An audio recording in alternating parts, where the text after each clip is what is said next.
Dos puntos, abordajes teóricos. Les recuerdo que en la página del coloquio están todas las semblanzas curriculares porque esa fue la decisión para no tener que estar leyendo currículum y tenemos poco tiempo. Se encuentran en esta mesa algunos que ya lo conocieron desde antes: Daniel Saúl Moyano, Reinalda Soriano Peña, Leonor González Villanueva, Octavio Juárez Neve. Y yo, Rosanidia Buenfil, que tengo el gusto y la tarea difícil de moderar. Bueno, entonces con esta idea de la diseminación y los usos, vamos a dar la palabra en el orden en que aparecen en el programa, si están todos de acuerdo. Iniciamos con Daniel Saúl de la Universidad Nacional de Córdoba, por favor. Gracias, Rosanidia. Bueno, en primer lugar quiero agradecer a la Universidad Veracruzana y en nombre del doctor Ernesto Treviño Ronzón al Instituto de Investigaciones Histórico-Sociales la posibilidad de estar aquí y compartir presencialmente esta celebración, estos 20 años. Bueno, sin más, antes de remitirme a algunas de las cuestiones señaladas en la convocatoria de este panel, tales como expansión, diseminación, usos del análisis político de discurso y abordajes teóricos, cuestiones sobre las cuales solo tomaré algunos aspectos para no excederme en tiempo, me gustaría realizar una pequeña reflexión sobre los modos en los que se llega, o en mi caso particular, he llegado al análisis político de discurso, o sea, el pensamiento principalmente de Chantal Mouffe y de Ernesto Laclau.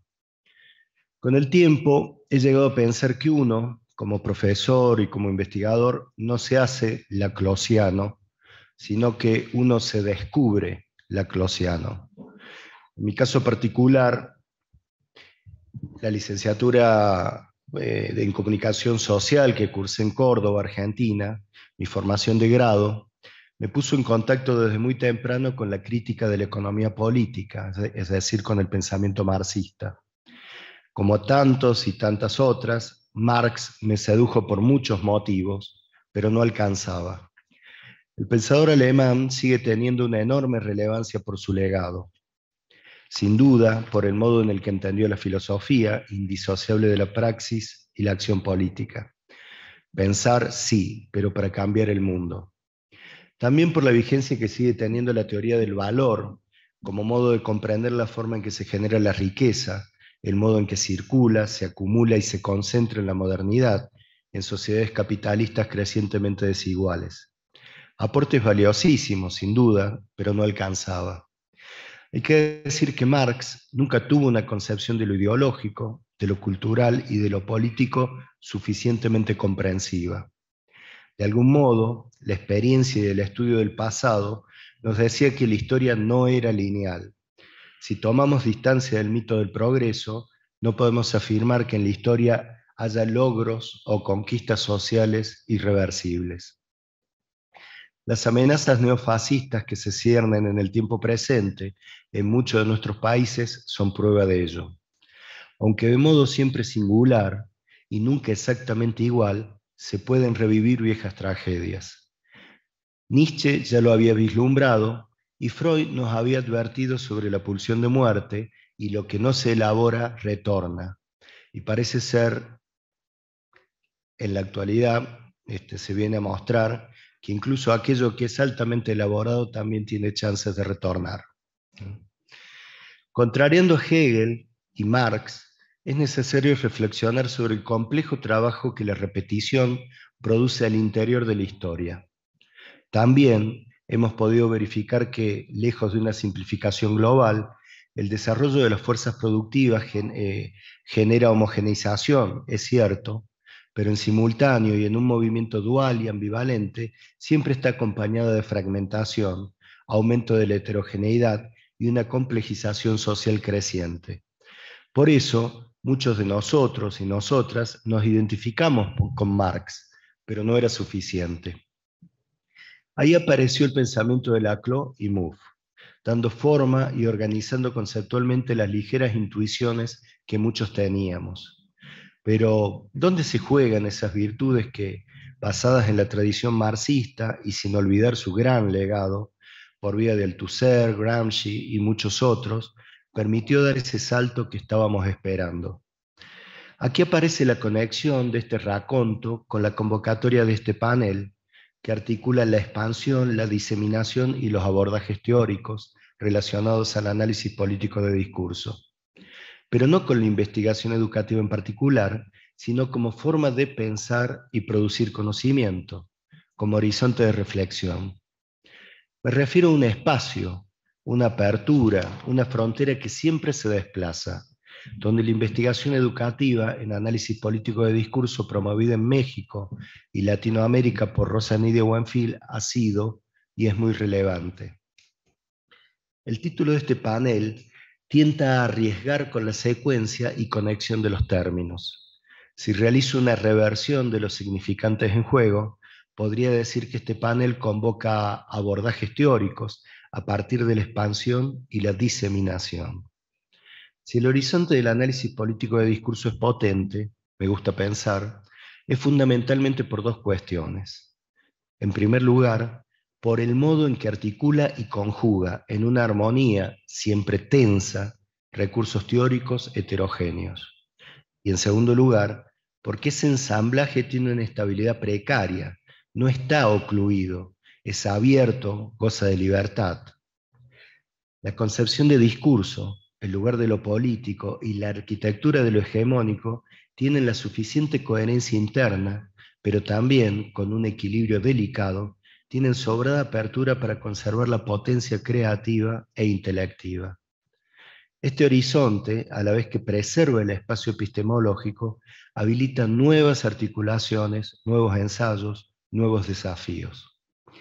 Y así, la CLUIMUF hicieron dialogar de manera ingeniosamente armónica y armónicamente potente aspectos selectos de la teoría marxista, la teoría y filosofía política, la lingüística, la semiología, la deconstrucción, la pragmática, la retórica, el psicoanálisis, entre otras importantes tradiciones. En ese juego de usos, apropiaciones, expansión y diseminación y articulación, Rosa Nydia Buenfil dio un paso más en una dirección específica.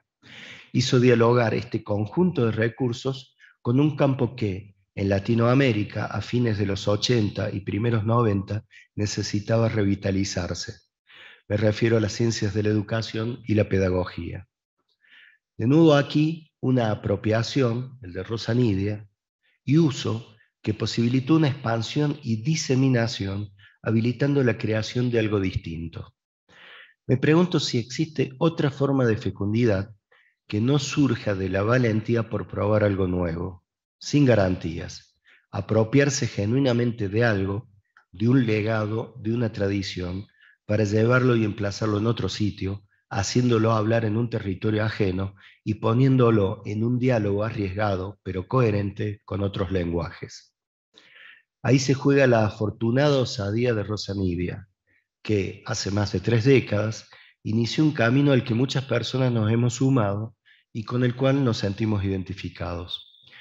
Rosa Nydia Buenfil tomó con cuidado un horizonte de trabajo surgido en el campo de la teoría y filosofía política y lo puso a operar en otro sitio, en otro contexto, con otros problemas y otras preguntas. Quiero resaltar este gesto intelectual porque me resulta altamente pedagógico, un gesto que se da en el cruce entre rigurosidad y valentía.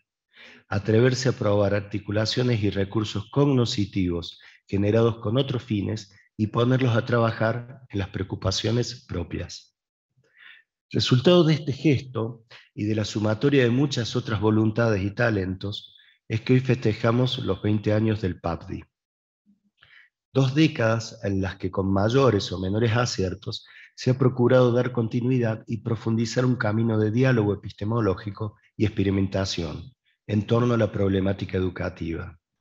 En estos 20 años, con mayor o menor fortuna, el análisis político de discurso ha dialogado con la sociología, las teorías de la comunicación, los estudios de género, el pensamiento sobre juventudes, la filosofía de la técnica, los estudios culturales, los estudios medioambientales, el derecho y el pensamiento jurídico, las teorías de la enunciación, la teoría literaria y los estudios narratológicos, las teorías de las pasiones y el giro afectivo, la decolonialidad y poscolonialidad, entre otros campos de conocimiento.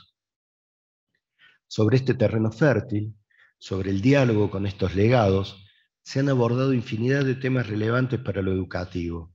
La formación de profesores, planeamientos, reformas políticas y curriculares, identidades magisteriales, estudiantiles, profesionales, profesionalización, trayectorias académicas, la comunicación de la ciencia y del espacio público, la historia de la educación, la globalización, la cultura, diversidad y multiculturalismo, la sociedad de la información, ciudadanía, democracia y construcción de comunidad, territorialidad, federalización y centralización, subjetividad, experiencia y constitución de sujetos, insurgencias, conflictividad, exclusión y violencia, performatividad política, lo urbano y lo rural, lo popular, el racismo, migraciones, resistencia, revolución y emancipación, cosmopolitismo, memoria, mercado, neoliberalismo y privatización, didáctica, educación abierta, distancia virtual, imaginarios, desarrollo social, reformismo, autonomismo y heteronomía, cultura punk, el cuidado de sí, formación en posgrado, sistemas de evaluación, la escritura académica, etc. A lo anterior habría que sumar una presencia marcada de numerosas formas no escolarizadas de lo educativo, los saberes sociales y socialmente productivos, el activismo, la participación en los movimientos sociales y estudiantiles, las organizaciones populares, la educación en los procesos fabriles y la maquila, las mediatizaciones y sus implicancias. Este interjuego conceptual y la diversidad de temáticas abordadas no hubiera sido posible si no se contara con una genuina preocupación y ocupación por lo epistemológico. La reflexión sobre lo teórico, los usos y apropiaciones y los modos de su articulación han sido permanentes. En esta dirección aparecen diversas preocupaciones que apuntan a dar contenido conceptual y sistematicidad al ejercicio analítico que se lleva adelante, por lo general con una mirada atenta a la coherencia.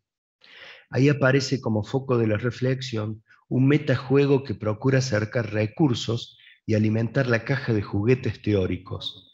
Me refiero a cuestiones tales como las categorías intermedias, la tensión entre lo simbólico, lo imaginario y lo real, la contingencia y el acontecimiento, lo hegemónico, la textualidad, las marcas y las huellas, la crítica, la noción de dispositivo, la otredad y lo heterogéneo, la problemática del margen y el límite, el eclecticismo y la hibridación, la problematización y usos de la teoría, lo discursivo, lo genealógico y lo histórico, la iterabilidad, la metafísica, lo óntico y lo ontológico, la biopolítica y la gubernamentalidad, lo político, la política y las políticas, la diseminación, lo intersticial, la falta y el síntoma, lo performativo, lo mítico, la sobredeterminación, la hermenéutica, las estrategias lógicas y gramáticas de intelección.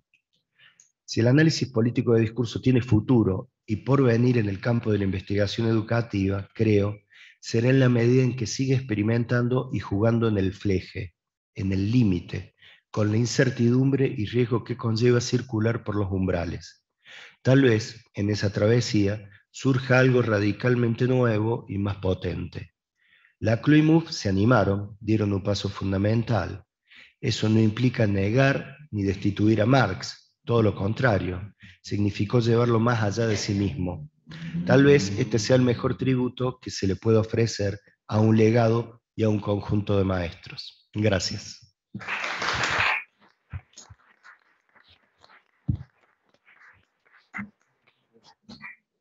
A continuación está la doctora Reinalda Soriano Peña, del TEC Nacional de México, CIDET, de Querétaro.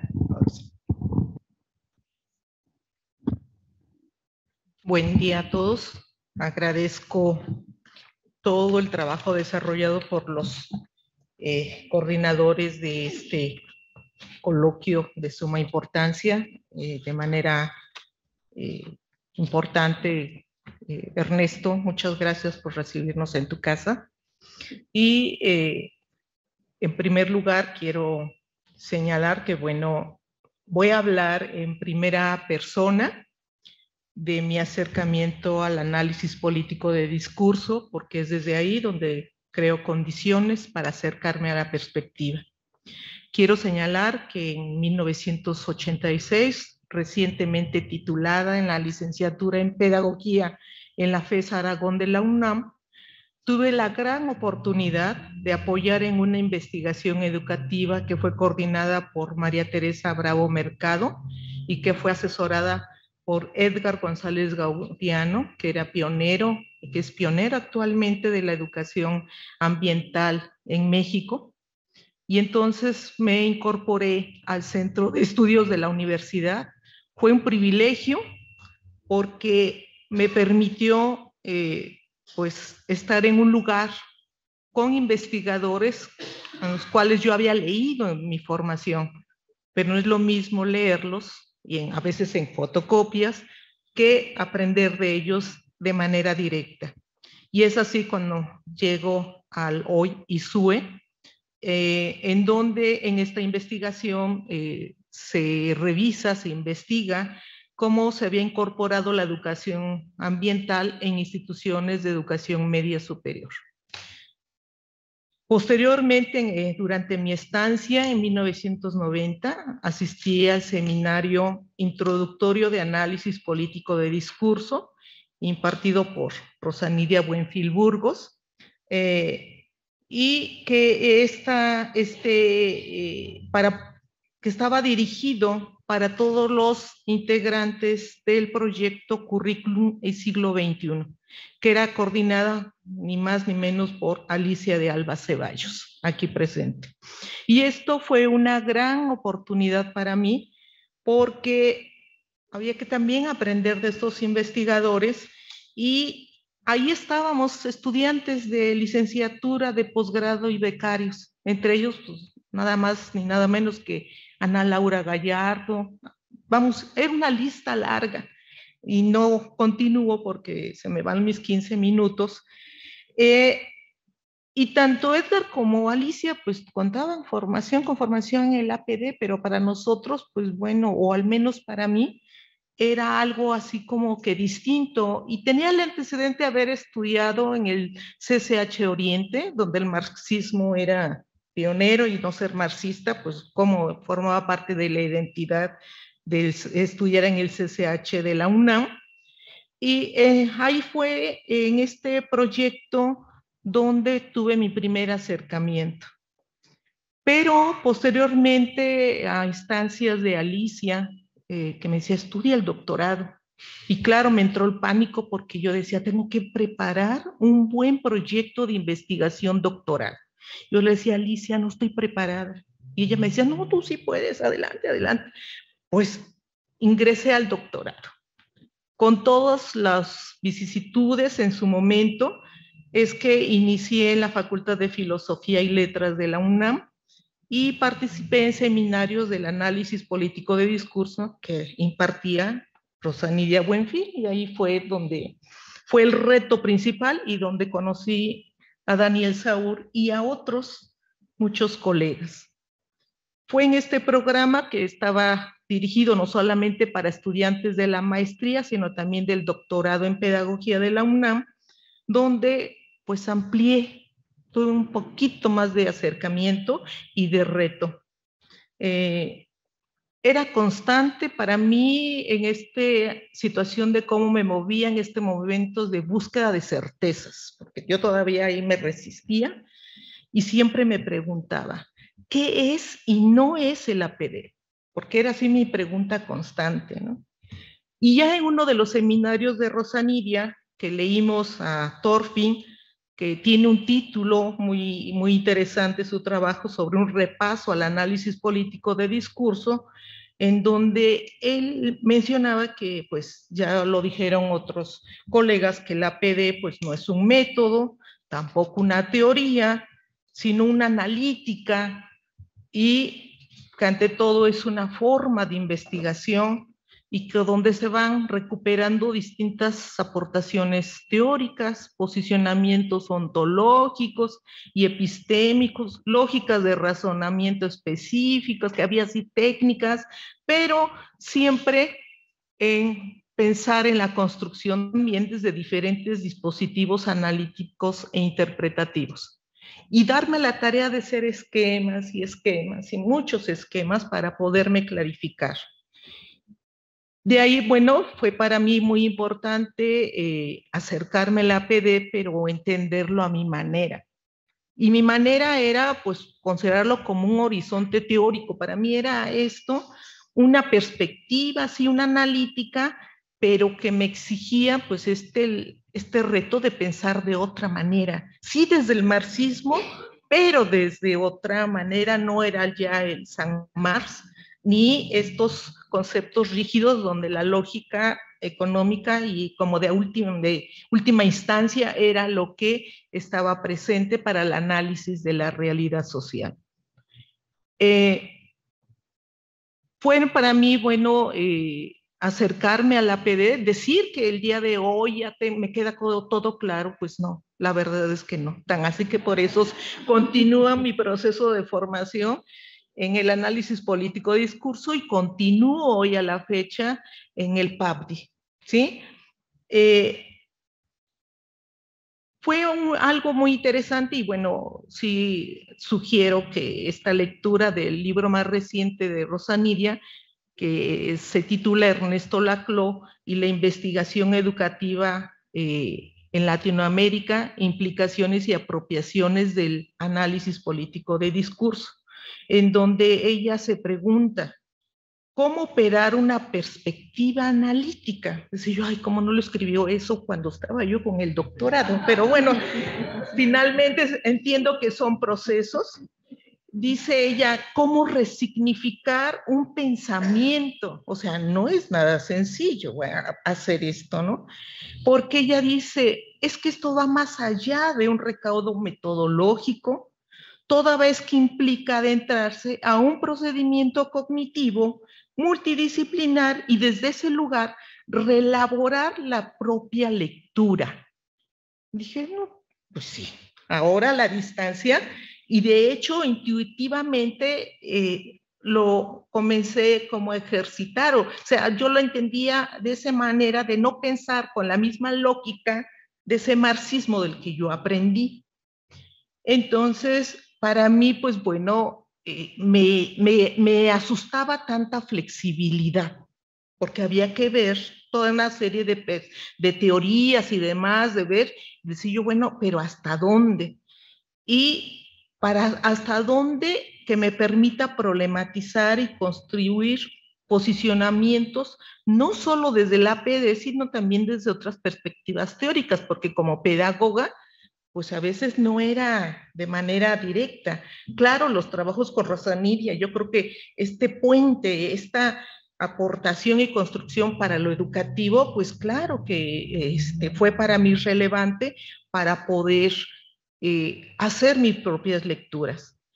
Ya con la tesis del doctorado, donde abordé la constitución de sujetos educativos durante un proceso específico que era la construcción de la tesis doctoral, incluso le pregunté a Rosa Nidia, oye, ¿tú crees que yo pueda hacer algo así?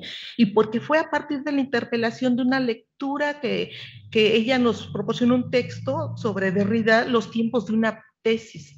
Y en esos momentos yo estaba dislocada totalmente porque había cambiado de director de tesis. Entonces había que tomar decisiones, ¿no? Además de que vivía cuestiones personales y había que tomar decisiones. Y entonces yo le preguntaba, pero si yo siendo tesista, siendo estudiante del doctorado, ¿yo puedo analizar ese tema? Y él me dijo, claro que sí, pero tienes que tomar distancia. Ya saben, al estilo Rosa Nidia, ¿no? Tienen que tomar distancia. Entonces ahí fue cuando asocié por primera vez que la relación entre la constitución identitaria y la tesis era posible como posible objeto de estudio, y de ahí fue que la analítica del APD me permitió asumir que la elaboración de la tesis de doctorado no solamente es una práctica educativa, pero también es una práctica social y política. Y fue para mí de suma importancia porque ahí entendí y fue un horizonte así como que dije, bueno, entonces no solamente se producen conocimientos en el área económica, en el área educativa y cognitiva o demás, sino se construyen identidades, concepciones de ser doctor o doctora en pedagogía, y no cualquier doctora. ¿Sí? Entonces, o doctora, entonces, este primer acercamiento me posibilitó, pues, iniciar una línea de investigación que me permitió, ¿cuánto tiempo tengo?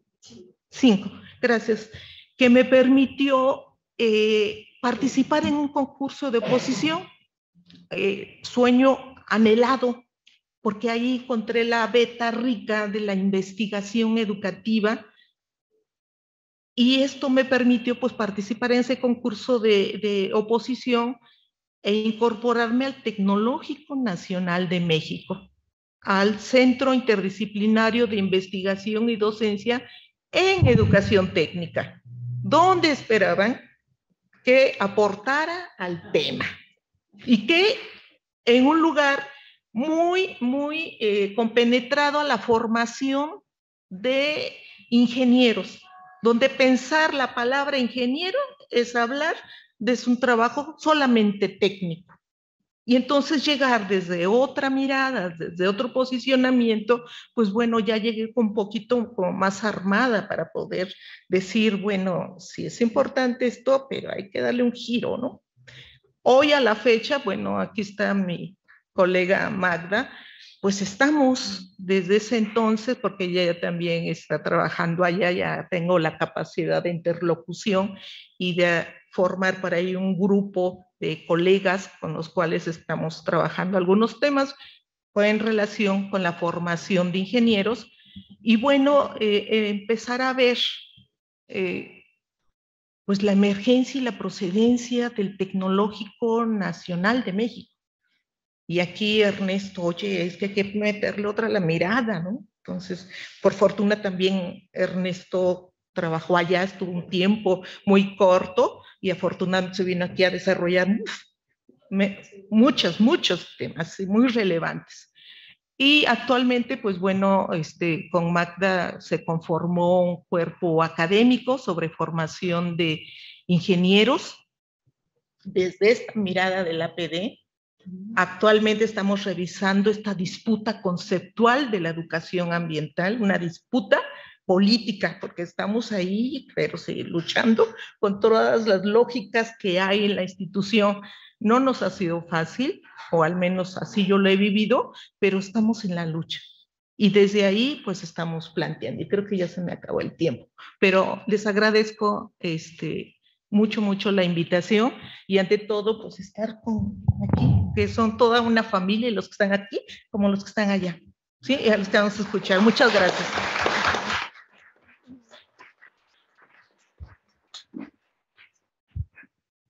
Pues muchas gracias y a continuación sigue también la doctora Leonor González Villanueva de la Universidad Autónoma del Estado de México. Por favor, doctora. Buenas tardes a todos. Muchas gracias por la invitación, en particular al doctor Treviño y los agradecimientos al instituto también por las atenciones que estamos recibiendo, ¿no? Que me parece que son complemento importante para esta actividad académica.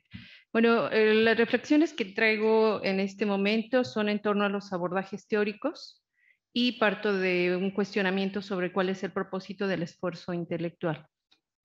Me integro a esta conversación recuperando este cuestionamiento, este interrogante que considero en sí misma ya declara el interés por el objeto de estudio, por lo que desde el punto de vista teórico significa pues hacer la educación nuevamente pensable, y ahí voy colocando pues del gran aporte que me parece que ha realizado el APD en el campo de la educación.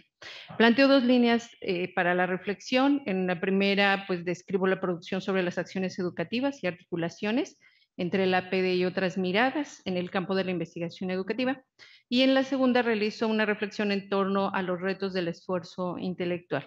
A propósito de los 20 años del APD, a la descripción de la producción y articulaciones, encuentro lo siguiente.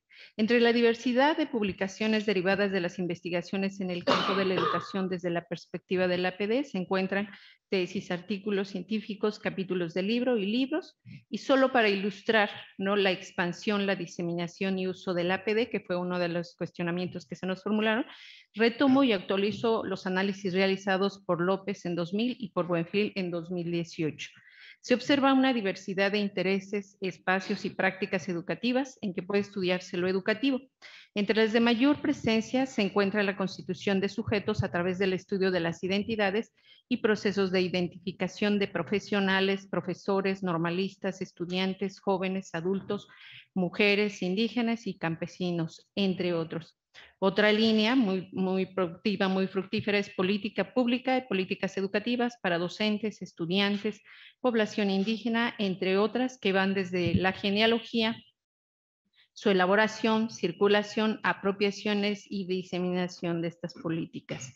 Una más son las reformas educativas y las políticas de formación y profesionalización docente, los estudios sobre universidad pública y educación superior, sobre movimientos estudiantiles y sociales, sobre educación no escolar, educación para adultos y popular, las formaciones conceptuales en educación, con menor presencia en la producción, pero no menor importancia, se encuentra el estudio de las formaciones conceptuales en educación y el discurso educativo, el currículum universitario, la representación social de la ciencia, tecnologías y educación, desigualdad en educación, historia de la educación, entre otras, entre ellas, propiamente, viniendo a colación y en articulación con el cuestionamiento que formuló, la línea de filosofía, teoría y educación. Referente a las articulaciones y la producción teórica, desde mediados de la década de los 90, la perspectiva del APD ha dejado huella en el campo educativo. Se han establecido una inacabada serie de debates y combates ontológicos, epistemológicos y categoriales que han permitido construir una diversidad de agendas de investigación, una diversidad de cajas de herramientas que declaran el interés por retomar la iniciativa pedagógica o la educación como tema para investigar y teorizar. Para ejemplificar, retomo la producción de la colección Investigación Social y Análisis Político de Discurso, producto del trabajo del Programa de Análisis Político de Discurso e Investigación, que se conforma como grupo en 2003. Se rastrean 17 volúmenes, cuyo primer número apareció en 2007. Producción que se articula en torno a las categorías, conceptos y lógicas del APD. Los capítulos muestran la diversidad de herramientas y articulaciones analíticas de APD con otras perspectivas. En los antecedentes de la producción, las articulaciones y debates se establecen con mayor frecuencia con Foucault, Derrida, Mouffe, con menor frecuencia con Saussure, Althusser, Gadamer y Gramsci, y con diversos autores o estudiosos del psicoanálisis, Freud, Lacan, Ansié, Caes. Sin embargo, en la última década es visible una mayor diversificación. Se observan articulaciones con la obra de Popkewitz, Butler, Wittgenstein, Hall, Freire, Lyotard, Zizek, Schmidt, Baba, Deleuze y Guattari, Hawking, Fischer, Fraser, Segato, Bourdieu, Desserteau, Castoriadis, Herbart, Thorfinn, Dubet, Barthes, Marchart, Stavrakakis, entre otros. Se han fortalecido, no es visible en esta línea, las articulaciones con las líneas teóricas de semiología, semiótica, retórica, teoría de la enunciación, así como la teoría de género, filosofía política, historia crítica, los estudios y análisis culturales, psicoanálisis y análisis políticos, entre otros.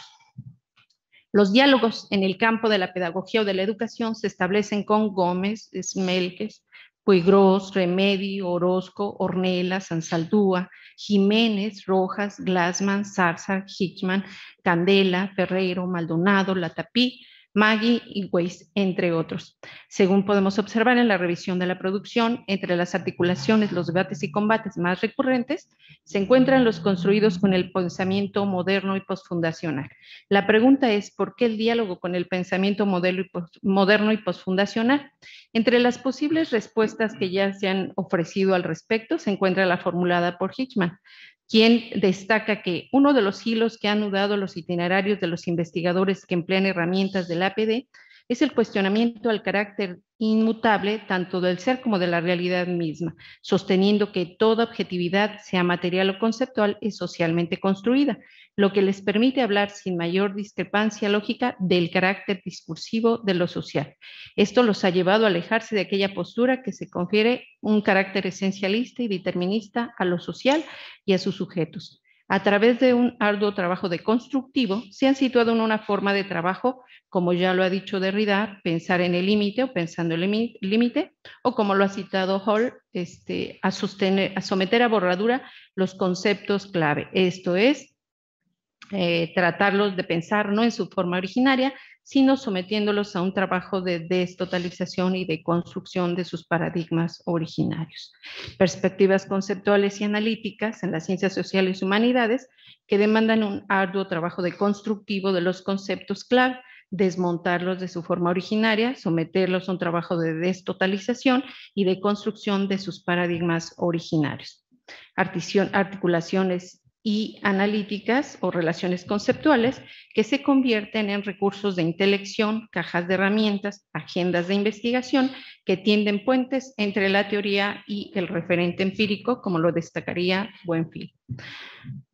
A propósito de los retos, que sería el segundo punto de reflexión, sobre el esfuerzo intelectual o los propósitos del esfuerzo intelectual, y aquí recuperando pues las lecciones de Laclau. Los combates y las contiendas, el uso de la teoría, tendrán como pretensión el cuestionamiento y o recuperación de lógicas o categorías por no ser o ser sensibles a la diversidad. Tendrán que demostrar las falacias, mostrar y construir los argumentos teóricos, las categorías y las teorías empleadas, los sujetos requeridos y la posible liquidación de nociones y prácticas, lo que permite formular la puesta a prueba de tesis que amplían o simplifican las alternativas brindadas por la teoría y la apuesta a la historia por la posible reducción teórica, ¿no?, en la que uno pudiese incurrir. Implica dar paso a los desacuerdos y a la formulación de conceptos centrales y fundamentos que puedan explicar los fenómenos sociales o educativos y la apuesta a articulaciones horizontales. También abre posibilidades para definir las afinidades del propio enfoque, el análisis de nociones para demostrar los límites y posibilidades de las apuestas analíticas formuladas. Ejercicio que al mismo tiempo debe dar cuenta del papel de los límites de los análisis realizados, producto de una exploración insuficiente, que puede ser, dando paso a la construcción de un enfoque con la pretensión de tener fidelidad, entre comillas, al hecho educativo. Estrategia analítica que da paso a las articulaciones, separación de enfoques, asumiendo como tesis que reducen y abren, simplifican o abren alternativas de conocimiento, enfoques que implican nociones que pueden abrir potencialidades, horizontes más matizados que las que otros autores han formulado.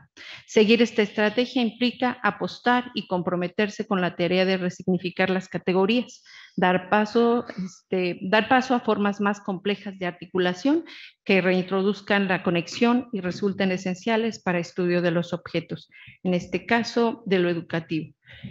Un poco de conclusiones al respecto. Los debates, combates y articulaciones intelectuales no solo han contribuido, afirmo, al estudio de la educación, al estudio de una diversidad de actores y prácticas educativas, como lo planteé inicialmente, sino considero que han contribuido al desarrollo de la investigación educativa, particularmente a la construcción de sistemas y esquemas analíticos, de cajas de herramientas o entramados teórico-metodológicos, lo que involucra una complejización tanto del horizonte teórico, que requiere de la activación de recursos de intelección, precisar conceptos, lógicas y posicionamientos para su comprensión, como de la configuración metodológica para la investigación de lo educativo en su dimensión óntica. Los debates intelectuales de la APD con otras miradas han contribuido a construir una mirada, un registro, un horizonte, un emplazamiento de observación que ofrece recursos intelectuales para construir nuevos problemas de investigación. El esfuerzo intelectual, en palabras de Buenfil, no solo permite desnaturalizar discursos y verdades pedagógicas convertidos en prácticas y proyectos educativos, sino que reactiva cuestiones teóricas, epistemológicas, ontológicas y filosóficas en torno al educativo e impacta las fronteras disciplinarias, tanto de lo pedagógico como de las ciencias de la educación, lo que permite adentrarse con mayores herramientas, pero no con mayor certeza, a los procesos, las prácticas, los sujetos involucrados, objetos, estrategias y espacios educativos. Asimismo, son una apuesta por el rescate del pensamiento teórico en un campo de conocimiento que Hickman reconoce es sumamente complejo. Cierro planteando que los debates, los combates, las articulaciones han permitido retomar la iniciativa teórica, afirmo, pues han permitido hacer nuevamente pensable la educación. Les agradezco mucho su atención.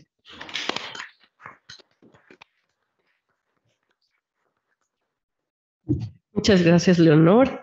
Gracias. Y también por el respeto al tiempo. Muchas gracias porque luego se nos va. Bueno, a mí primero, ¿verdad? Ya sé. A continuación está el doctor Octavio Juárez Memer, de la Universidad Pedagógica Nacional, de una de las unidades del Estado de México. Ahora sí lo dije bien. Por favor.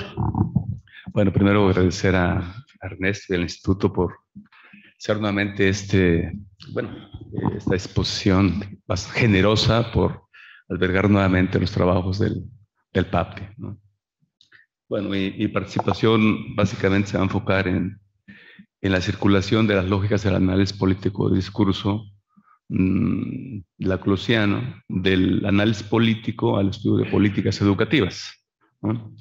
Específicamente intentaré destacar la productividad de sus lógicas en términos del efecto que produce o ha producido lo que sea el giro del polianálisis empírico racional, y vamos a tratar de visualizar esos desplazamientos que genera el análisis político de discurso en esta perspectiva, en términos de la constitución de objetos de análisis, específicamente la definición de los ejes analíticos, unidades de análisis, objetivos, etcétera, en los diseños de investigación de política pública. Dada la brevedad del tiempo, en la primera parte de mi intervención intentaré desmontar brevemente la lógica del antagonismo para destacar la crítica a la metafísica de la presencia y la reivindicación del trabajo genealógico como dispositivo para comprender la objetivación de la política. Y en un segundo momento trataré de demostrar los efectos que genera la lógica político-discursiva en esto que sería, digamos, la configuración del diseño de investigación postpositivista. Es decir, entre otras cosas, el desplazamiento de la noción de política, ¿no? Finalmente, si queda tiempo, vamos a ver cómo se especifican en los hallazgos del trabajo de investigación de política pública los rasgos de la contingencia que atraviesa en la objetivación de una política especificada. Voy a iniciar señalando que Ernesto Laclau enfatizó su oposición a la metafísica de la presencia al destacar casi en los mismos términos en el prefacio al sublime objeto de la ideología de Zizek en el 89 y en su libro Nuevas reflexiones sobre las revoluciones de nuestro tiempo en el 90, que la tarea central de toda teoría política es mostrar los orígenes contingentes de toda objetividad. Voy a citar, él señala en ambos textos, literal, el análisis de la dimensión exacta de cualquier decisión a la que se haya llegado en el terreno indecidible es la tarea central de una teoría de la política. Una teoría que tiene que mostrar los orígenes contingentes de toda objetividad. Este planteamiento de Laclau atribuye a toda forma decidida de lo social una fisura constitutiva que impide su cierre absoluto y por tanto la vuelve indecidible. Con ello se niega a su vez el deseo inmediato de su significado. A través de estos atributos, el análisis político de discurso constituye una referencia ontoepistémica que privilegia la ausencia frente a la presencia y cierra la búsqueda del origen necesario, abriendo paso al registro contingente. Al anteponer contingencia y negatividad, se fija a su vez la primacía de la lucha sobre la coherencia y la racionalidad última de la historia. En sincronía con la lógica Foucaultiana, el APD critica la metafísica que pone al presente en el origen y, opuesto al trabajo metafísico, suscribe la lógica del análisis del trabajo del genealogista, que restablece el juego azaroso de la dominación para dar cuenta del estado de las fuerzas a través de las formas de lucha, los instrumentos que se utilizan y las relaciones hegemónicas que esto constituye. Desde estos registros ontoepistémicos, el posmarxismo laclausiano cuestiona la dialéctica hegeliana como el materialismo dialéctico por rehusarse a profundizar en el lugar de la lucha y la negatividad en la constitución de lo social. En otros términos, si bien el posmarxismo laclausiano y el marxismo clásico coinciden en que el antagonismo es el motor de la historia, en el primero, en el posmarxismo laclausiano, el antagonismo no se produce por entidades o presencias preconstituidas acorde con su lugar en las relaciones de producción, como lo establece el segundo. Cuando Marx sostuvo que la conciencia se despliega o se desplegaba de las condiciones materiales de existencia y estas de las relaciones de producción, presupuso la presencia de una condición que explica o explicaba la constitución de lo social y suprimió la negatividad. Para Laclau, el mundo de las cosas reales tiene proceso de transformación, pero no negatividad. La negatividad deviene de un exterior constitutivo o antagonismo que impide la positividad. La presencia del exterior constitutivo pone a la contingencia como categoría central para comprender cualquier decisión o efecto de positividad, en este caso el análisis de políticas. En Aristóteles la contingencia se encuentra dentro del campo accidental. El accidente es lo que existe en algo sin que sea necesario. En esta perspectiva, el accidente ocurre sobre algo que preexiste. Es decir, yendo al terreno de la política recae sobre una acción o fin que tiene ya una esencia que puede o no ser modificada. Pero esta noción de conciencia se modifica principalmente dentro del cristianismo, que le da un giro, digamos, a la noción de accidente. Y en esta perspectiva, la contingencia es el ser, o lo contingente es el ser cuya esencia o identidad no implica su existencia. Porque la creación del ser ocurre por una entidad infinitamente distante. Así, el ser creado es susceptible de una radical aniquilación y esencialmente vulnerable, es decir, es atravesado por esa condición de lo político. Si la creación de una política no implica la inmediatez de la existencia ni el despliegue de una racionalidad interna, entonces su emergencia puede ser efecto de una acción infinitamente distante como la argumentación. Que además, dentro del giro argumentativo de Perelman, por ejemplo, no se constituye solo por el registro lógico, sino que pasa también por el ético y el afectivo. Así, la política no es más una presencia autónoma que depende de su lógica interna o de la exterioridad de los objetivos o fines que persigue, sino que es efecto de la lucha entre fuerzas antagónicas con reivindicaciones ético-políticas y operaciones ideológicas que operan a nivel de los afectos para generar condiciones o una ilusión de exterioridad, autonomía, consenso y necesariedad. La fuerza antagónica es aquella que bloquea o fisura la plena identidad de aquello a lo que se opone y al mismo tiempo establece la relacionalidad de su identidad. Por ejemplo, lo que ha constituido las políticas de la calidad educativa en el discurso de las agencias supranacionales en las últimas 3 décadas, emerge de un proyecto político que bloqueó aquello que se oponía, por ejemplo, a la simbolización de la calidad docente como eficacia comunicativa, eficiencia de sus ambientes de aprendizaje, competencia en la instrumentación curricular. No obstante, el acto contingente de la identificación de este significante, las agencias nacionales y supranacionales que entran en juego en la deliberación de las políticas educativas emplean en su retórica argumentativa herramientas cognitivas que privilegian la inmediatez, la exterioridad y la aritmética política para construir categorías que operan como esencia suprahistórica, en este caso de la calidad educativa. De esta manera, fijan en torno a su proyecto político la mayor cantidad de significantes sociales a fin de objetivar su proyecto hegemónico y generar que sus valores emerjan como necesarios. Así, en la lógica del análisis político de discurso, el análisis de las políticas educativas equivale a estudiar los mecanismos de poder que las hacen posible, y eso no es inmediato. No ocurre a través del análisis de la coherencia de los objetivos, de su viabilidad, pertinencia, eficacia, eficiencia, factibilidad, alcances, etcétera, sugeridos por el modelo de análisis empírico racional que ha hegemonizado el policy análisis de la década de los 60 bajo el presupuesto de que su información mejoraría las decisiones de los organismos públicos y la acción de los sujetos.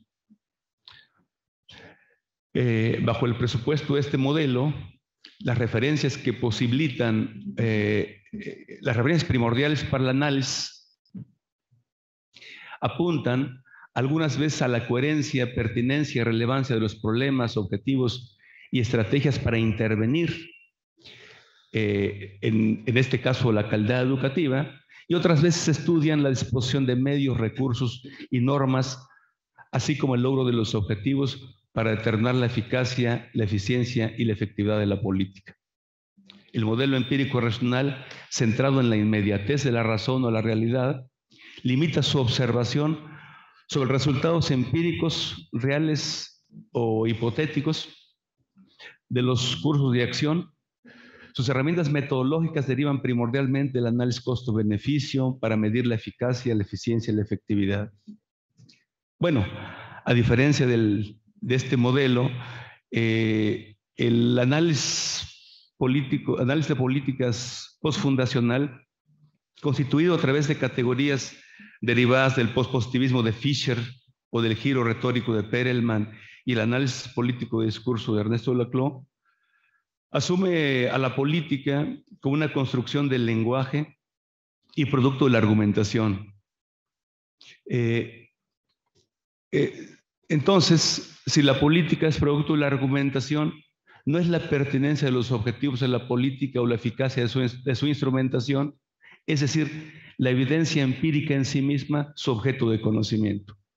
Más que eso, lo que se analiza es la asociación que establece dicha referencia empírica con las disposiciones normativas que constituyen los contextos simbólicos que afectan la acción de los sujetos. El curso de acción de las políticas, en este caso de la calidad docente, está culturalmente formado, tiene su base en la comunicación, los valores que reivindica, la motivación social, las creencias y las emociones que movilizan. Su curso de acción es la condensación de un reenvío simbólico que no puede reducirse a variables positivas, claras y distintas. En este sentido, el policy análisis postfundacional apunta a comprender cómo se argumentan las políticas y sus referentes de análisis trascienden la inmediatez de la cotidianidad representada en los objetivos e instrumentos de acción.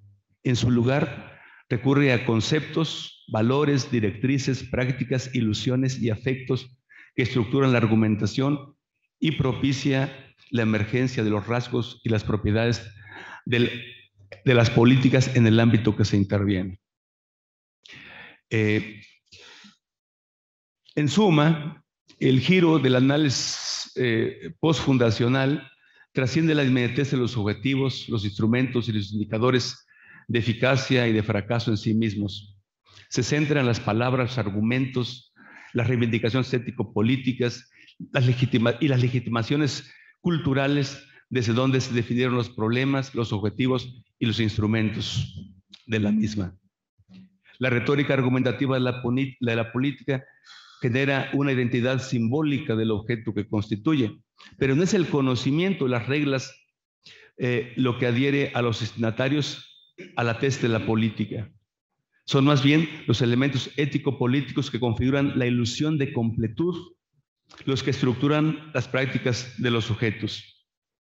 La esperanza de plenitud ocurre cuando, por ejemplo, por efectos de relaciones antagónicas, la calidad docente adquiere la forma específica a través de componentes que constituyen su política. En este caso, la política emerge como la metáfora de aquello que es innombrable e indecidible, lo que cierra la falta para lograr la plenitud de la calidad. En otros términos, la política es el espacio mítico que aparece como alternativa en la forma lógica del discurso hegemónico. La ilusión o mito de completud en la retórica argumentativa de las agencias educativas nacionales o supranacionales inicia cuando determinan la fantasía de restituir la calidad perdida a través de transmisión clara de ideas, la interacción productiva con el estudiante, el trabajo colaborativo, la motivación. Pero dado que todas estas acciones aparecen como predicado de la calidad y deseo del sistema social. Sin embargo, esta predicación es potencialmente infinita y puede generar dudas sobre el deseo real del sistema simbólico, como dice Zizek. Por tanto, la articulación del sujeto con la forma cultural hegemónica no ocurrirá en el plano de la simbolización de la calidad, sino en la fantasía de recuperarla. La fantasía no atraviesa por el saber, sino por el hacer del sujeto. La operación ideológica, en este caso del proyecto político hegemónico, pasa por la falta de ilusión depositada en una práctica racional, clara, eficaz y productiva, identificada como elemento de cierre y salvación del sistema educativo. Así, la metáfora de lo indecidible, el mito, la fantasía de plenitud, la falta de ilusión de cierre, son los elementos contingentes de la objetividad o de la forma de objetivación de la política. Nos esperan el segundo.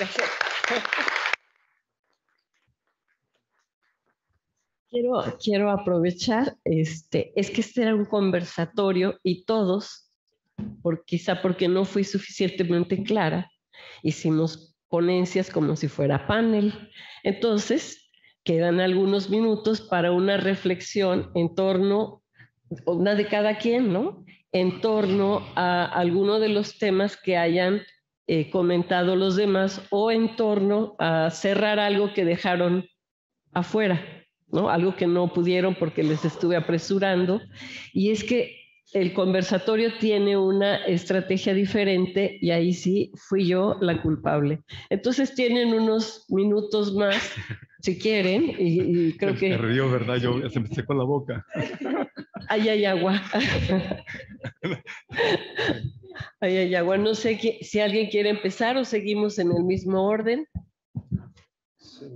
Si quieren, o también podemos aprovechar, si prefieren los conversadores. Tal vez haya ¿Sí? ¿Prefieren? comentario, consulta. Perfecto. Entonces podemos aprovechar los minutos que nos quedan para alguna intervención de las personas que amablemente están aquí escuchando y haciendo expresiones de si estoy de acuerdo o no estoy de acuerdo. ¡Ah, qué sorpresa!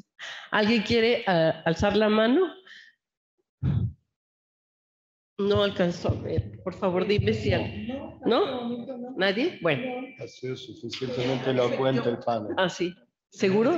Es que yo no veo bien ya. No, seguro. Entonces...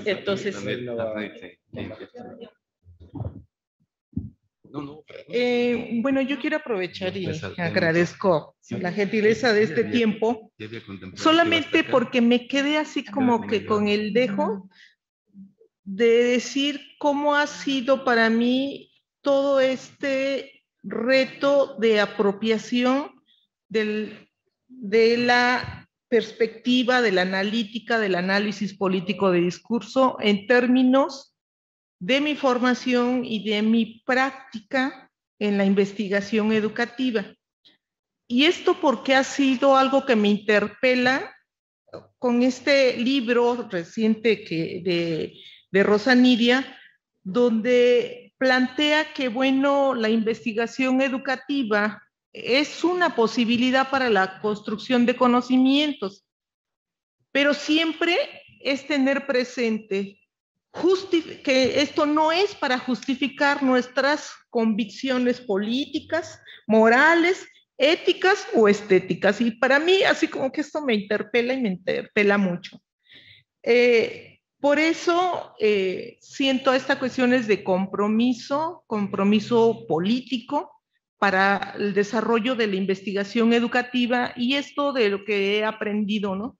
Siempre poner en tensión pues, las preguntas de investigación, desde dónde estamos pensando, los referentes conceptuales, metodológicos, para poder construir categorías y categorías intermedias, que no es cualquier, o al menos para mí no ha sido cualquier construcción.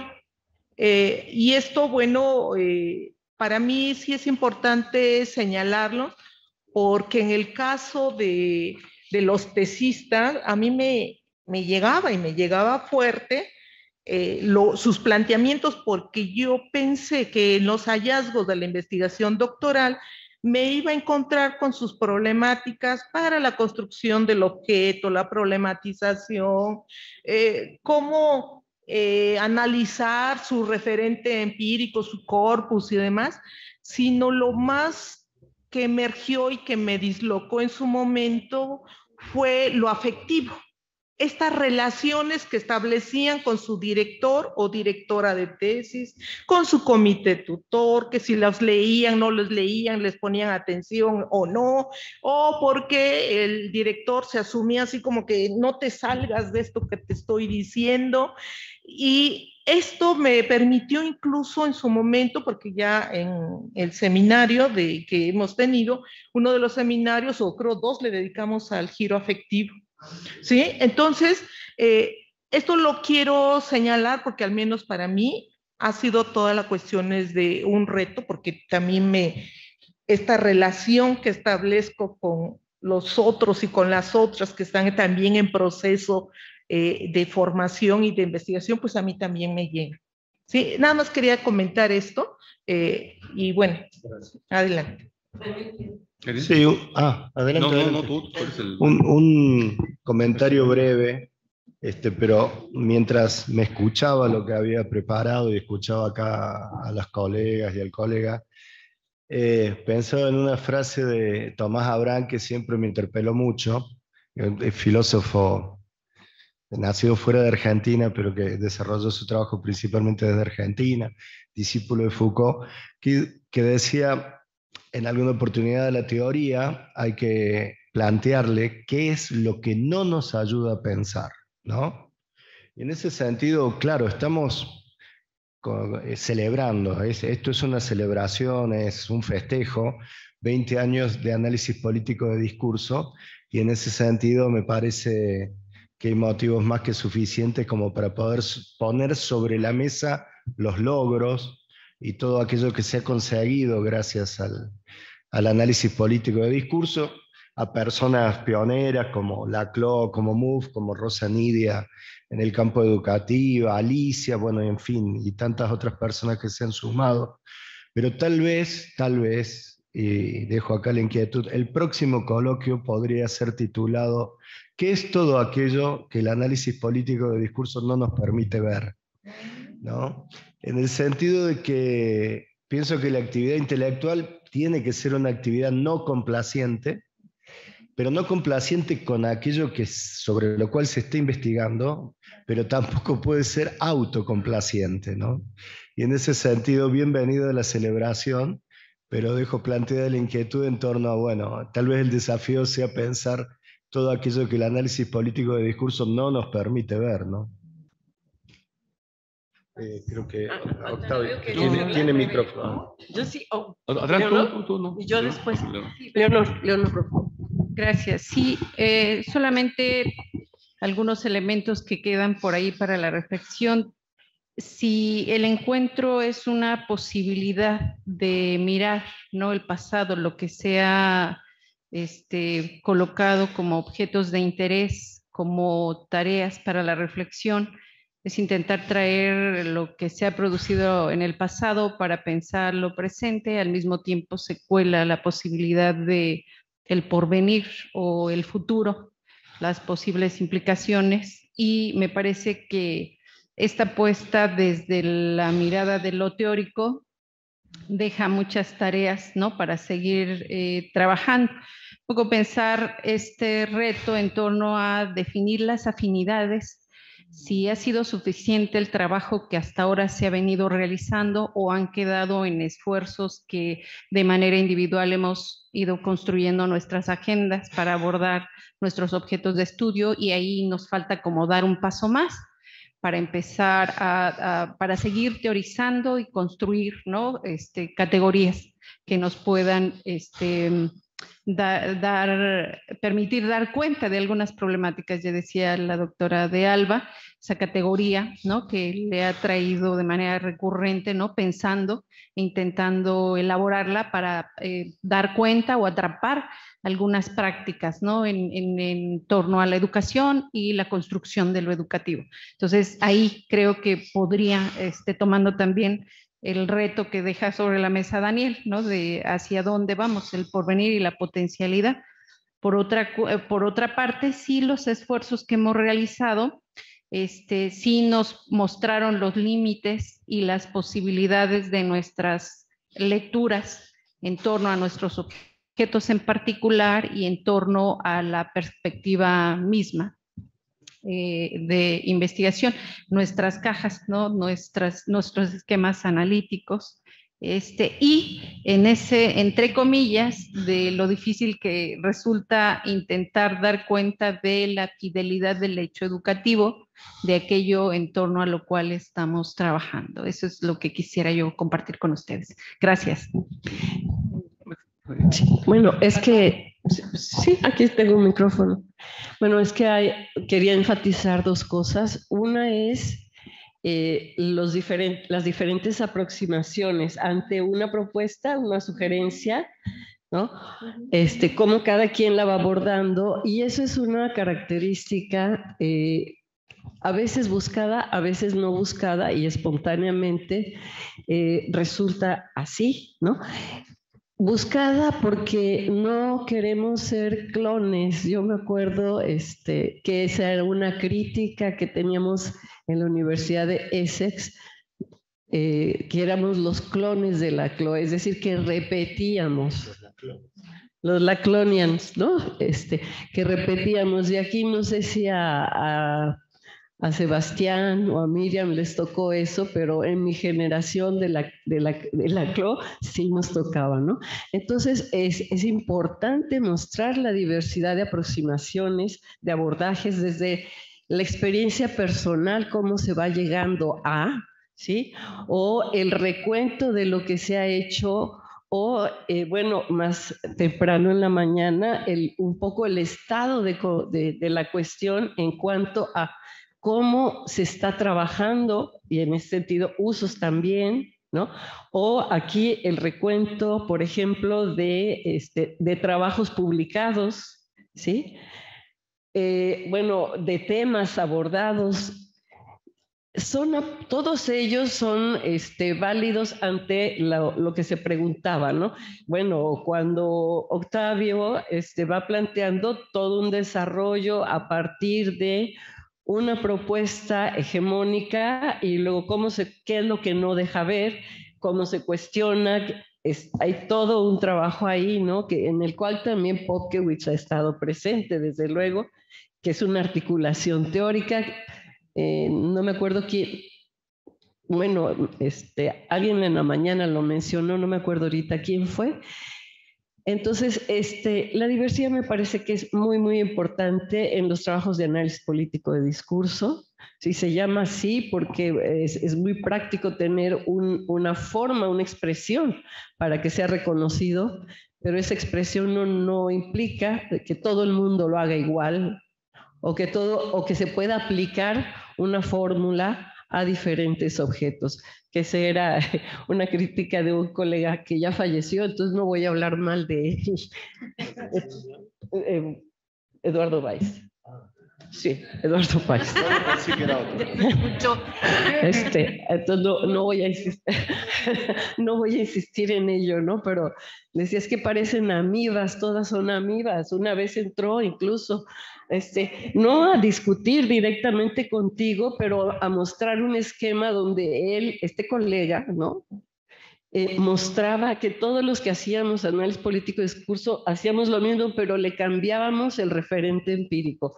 O sea, esa era la manera como él lo veía, ¿no? Entonces, también es interesante reconocer cómo hemos sido criticados. Por una parte, lo que nos falta seguir haciendo, que eso es infinito. El conocimiento es infinito. Nuestras capacidades son finitas, pero el conocimiento es, bueno, es inagotable, ¿no? Pero bueno, esa es una parte, los retos de lo que ya sabemos que se puede hacer, pero todavía no lo hemos hecho, ¿no? Ese es un reto como de un horizonte visible, que es un poco lo que vas planteando tú, y así como eso hay una serie de retos. Había otro punto que me interesaba, pero no sé si, Octavio, tú quieres, Leonor ya dijo algo, Octavio, ¿quieres decir algo? Ya se me olvidó el otro. Un poco para llevar la contraria a Daniel, ¿verdad? Bueno, no sé si lo que sea enriquecedor es mirar qué es para qué nos sirve el análisis político de discurso, ¿no? Yo pienso que el trabajo de investigación, lo que uno intenta hacer todo el tiempo es intentar sofisticar el dispositivo analítico con el cual se tiene acceso al terreno o al campo o al objeto que se investiga, ¿no?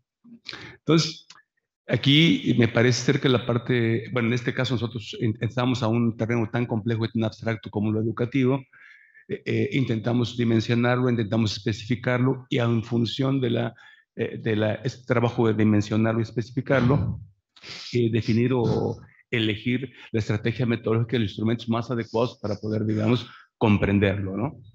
Entonces, a mí me parece que la discusión interesante es qué hacemos o cómo hacemos para llevar a cabo ese trabajo de sofisticación del dispositivo analítico. O sea, en qué medida o hasta dónde el análisis político de discurso en el trabajo que realizamos genera, digamos, ese efecto. No sé si lo rico es justamente mirar qué es lo que no puede hacer o cómo lo integras para que esto sofistique, digamos, genere un efecto de sofisticación del dispositivo analítico y permita, digamos, tener un acceso, voy a poner entre comillas, un poco más preciso, vamos a decir, ¿no? O más productivo, analíticamente hablando, del objeto que estudiamos. ¿Alguien quiere decir algo más? ¿No? ¿No? Bueno, entonces, si quieren, podemos cerrar, porque pues era a la hora 45. A ver, antes de cerrar, voy a anunciar la actividad que sigue. La actividad que sigue es a las 12:45, comienza. Es un panel que se llama Diálogos Intergeneracionales en torno al análisis político de discurso y la educación, que va a estar moderado por la maestra Ilse Argüelles, y van a participar Arcelia López, José Carvajal, Mónica García y Sergio Gerardo Málaga, que son, representan diferentes momentos del aprendizaje, de la formación en el análisis político de discurso. Obviamente no son los únicos, pero también hay representantes, no del PABDI, sí del PABDI, pero no del Sinvestar, sino de otras instituciones, ¿no? Entonces, pues sí, yo necesito salir corriendo. Tenemos unos minutos en lo que nos bajamos, se suben las siguientes personas, se pone la mesa y pero entonces lo que sería ideal es que si van a salir, salgan y regresen